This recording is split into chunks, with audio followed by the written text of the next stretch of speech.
welcome. My name is Humaira Aiwali and I am currently doing my teacher training at Rehan School of Campus. Today I will talk about the topic exploring mindfulness, how to be present in every moment with Colony.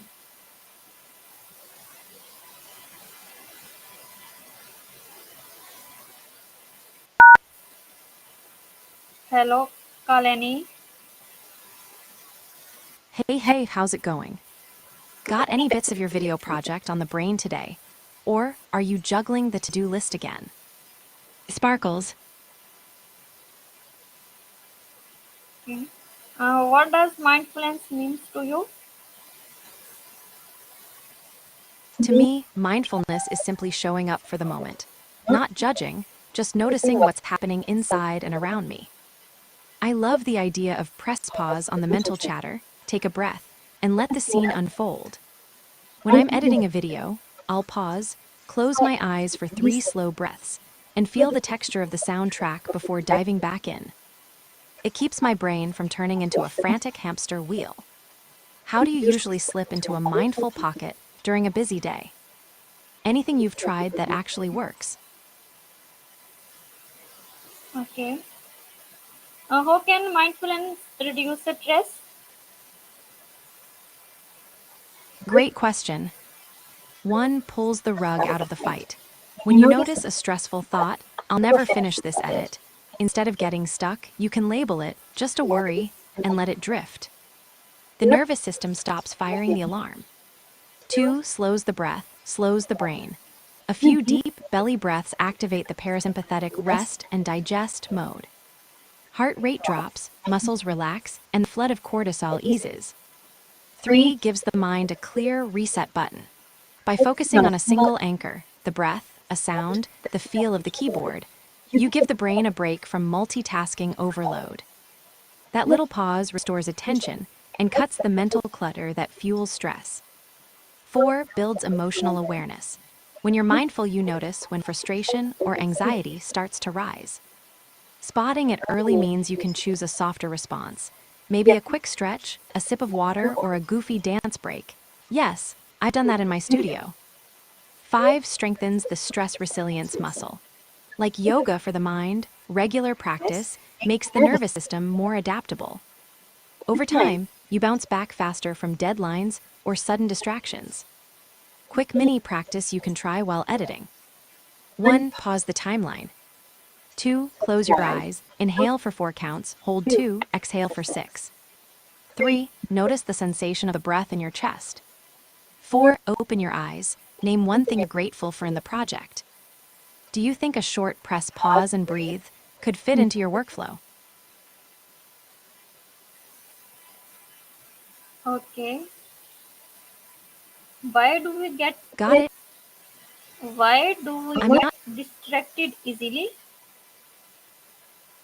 We're wired for distraction. It's a built-in survival shortcut.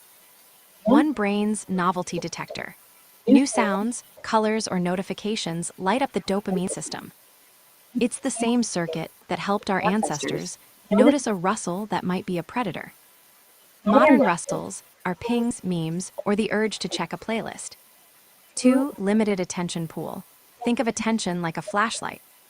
It can only shine on 1 thing at a time. When you switch tasks, the beam has to refocus, and that takes energy.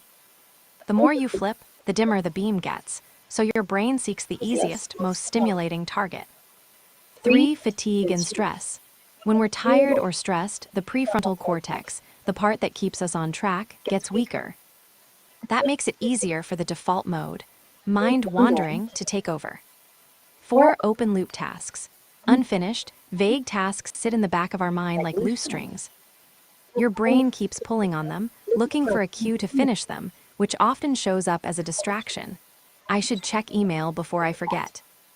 5 environment cues. Open tabs, noisy rooms, phone notifications.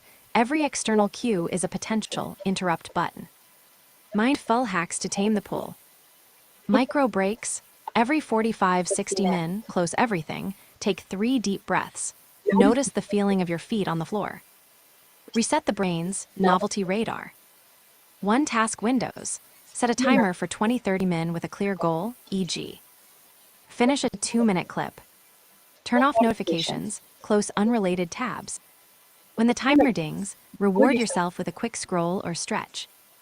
External off switch. Put your phone on Do Not Disturb or use Focus, apps that block distracting sites for set periods. Chunk the task. Break big edits or homework into tiny pieces. Each completed chunk gives the brain a dopamine hit, reducing the urge to jump elsewhere. Mindful anchor. Pick a simple cue, maybe the sound of your keyboard clicking or a sip of water. When you notice your mind drifting, bring attention back to that anchor. Ever tried setting a timer for a single editing sprint? How did it feel when the clock buzzed and you had to pause? Sparkles. Okay, that's nice. Glad you liked it. Got any editing milestones coming up? Or maybe you'd like a quick, focus timer template to try. Let me know what would help you most right now. Okay, can mindfulness make relationships stronger? Absolutely. One shows up fully. When you're mindful, you give your partner the asterisk present instead of a mental playlist of to-do items. That makes them feel seen and heard. 2, spot the triggers. Noticing a rising tension, a quick breath, a clenched jaw lets you pause before snapping. You can choose a calm response instead of a reactive one. 3, boosts empathy. By observing your own feelings without judgment, you become better at sensing what the other person is feeling. You can say, I notice you seem upset. Do you want to talk about it? 4, improves listening. Mindful listening means holding back the urge to plan your reply while the other is speaking. You just hear the words, tone, and emotions. It creates deeper connection. 5, shared calm moments. Even a 2-minute breathing exercise together can become a little ritual. It anchors you both in a safe space and reminds you that you're a team. Quick practice for couples or friends. 1, sit face to face, eyes soft closed or gently gazing. 2, take 3 slow, synchronized breaths. 3, each person silently names one feeling they have in that moment, e.g. grateful, tired. 4, share the words if you want. No need to explain, just acknowledge. It's a tiny pause that creates a big sense of safety and connection. Do you think a short, shared breathing break could fit into your routine with a partner or a close friend?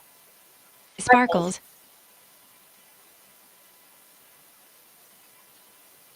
Okay, how does mindfulness help in decision making? Great question. Brain. 1, clears the mental fog. A quick pause and breathe settles the nervous system so thoughts aren't racing. When the brain's calm, the best info can surface without the swirl of anxiety. 2, highlights values. Mindfulness lets you notice what truly matters in the moment, e.g. fairness, joy, safety, instead of getting stuck on what-if stories. You can ask, what feels right for me right now? And hear the answer. 3, reduces impulsive shortcuts. When a decision feels urgent, the brain often jumps to the easiest, most rewarding option, instant dopamine. Being aware of that pull creates a tiny buffer, giving you space to weigh pros and cons. 4, improves perspective taking. By observing your thoughts as passing clouds, you can step back and view the situation from a broader angle. That helps you see consequences you might otherwise miss. 5, boosts confidence. After you've checked in with your breath and feelings, you trust the choice more. You know you didn't act out of panic or distraction. Mini practice you can use before a big decision. 1, sit for 2 minutes. 2, breathe. Inhale 4-2-6, 4 second, hold 2, out 6. 3, notice what sensations arise. Tight chest lightness. 4, name the feeling, e.g. a little nervous. 5, ask silently, what outcome aligns with my core values? Write the top 3 pros and cons on a sticky note. 7, close with another breath and decide. Try it next time you're torn between 2 project ideas or a schedule change. How does that sound? Anything you'd tweak to fit your workflow? Sparkles. Okay, how does nature help us practice mindfulness? Oh, I love that question. Spending time in nature is like giving your brain a natural reset button, and it makes mindfulness feel almost effortless.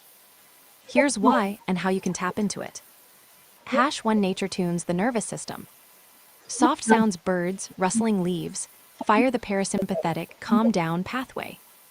Green light, the color green, actually lowers heart rate and blood pressure. Mini practice. Find a window with a tree or step outside for 2 minutes. Close your eyes, inhale the scent of fresh air, and notice the rhythm of a distant bird call. Let each breath match that rhythm. #2, it gives you asterisk anchoring asterisk sensations. The ground beneath your feet, the texture of bark, the temperature of a breeze, all are concrete, present moment cues you can focus on. Mini practice. While walking, press one foot firmly into the earth. Say silently, I'm rooted, and feel the pressure. Switch feet every few steps. This simple anchor pulls wandering thoughts back to the now. #3 Distraction-free canvas. In a park or garden, you have fewer digital alerts, fewer to-do pop-ups. Your brain isn't fighting the urge to check notifications. Mini practice. Turn off phone or set it to do not disturb, pick a spot, and set a timer for 5 minutes. Just watch clouds, the flow of a stream, or the sway of grass. No agenda, just observing. #4 Sense of awe, bigger perspective. Seeing a wide horizon or a towering tree triggers the awe response, which reduces self-focused rumination and opens space for clearer thinking. Mini practice. Stand still, look up at a tall tree or a skyline, and silently note 3 things that strike you as grand, e.g. the height, the layered leaves, the way light filters. Let that feeling of wonder fill you for a breath or two. #5 makes practice feel joyful, not a chore. The natural environment adds beauty and playfulness. You're more likely to stick with a mindful habit when it feels pleasant. Mini practice for your video project. Take a short nature break between editing sessions. Record a quick 15-second clip of wind, moving through leaves or a ripple on a pond. Use it later as a calming transition in your video. You get a mindful pause asterisk and fresh footage. Quick nature mindfulness routine 5 min. Time action 0:00. 0:30 stand or sit with feet grounded. Take 3 deep breaths, feeling the earth under you. 0:30. 2:00 choose any sense. Sight, sound, touch, or smell. Fully notice everything that sense offers, e.g. colors of leaves, bird song, texture of bark, scent of pine. 2:00. 3:30 gently label any thoughts that drift in, planning, worry, idea. Wow, Acknowledge them, that then bring focus back to your chosen sense. 3:30. 4:30 expand awareness. Notice the temperature on your skin, the rhythm of your heartbeat, the subtle movement of air. 4:30. 5:00 close with a gratitude note. I'm grateful for this fresh air, these sounds. Take one final deep breath and transition back to your task. Give it a try next time you feel stuck on an edit or a to-do list. Even a brief splash of nature can sharpen focus, lower stress, and make your mind more present for the work ahead. What's your favorite outdoor spot for a quick reset? Sparkles. Sounds like you've got a spot in mind. Sparkles, what's the place? A park bench, a riverside trail, a balcony with a view. I'm curious, what do you love most about that spot? Is it the sound of birds, the way the light hits the trees, or maybe just the feeling of being away from the screen? Butterfly. Glad you're feeling the vibe. Sparkles. Do you have a go-to place where you can just breathe and let thoughts settle? Maybe a tree-lined path, a quiet lake, or even that sunny corner on your balcony. If you're up for it, you could grab your phone, capture a few seconds of wind rustling through leaves or water lapping. Pick little sound bites for your video project, and a natural, mindful pause rolled into one. What's the setting that instantly recharges you? okay. Thank you, Kalani. You're welcome. If you ever want to brainstorm that video edit,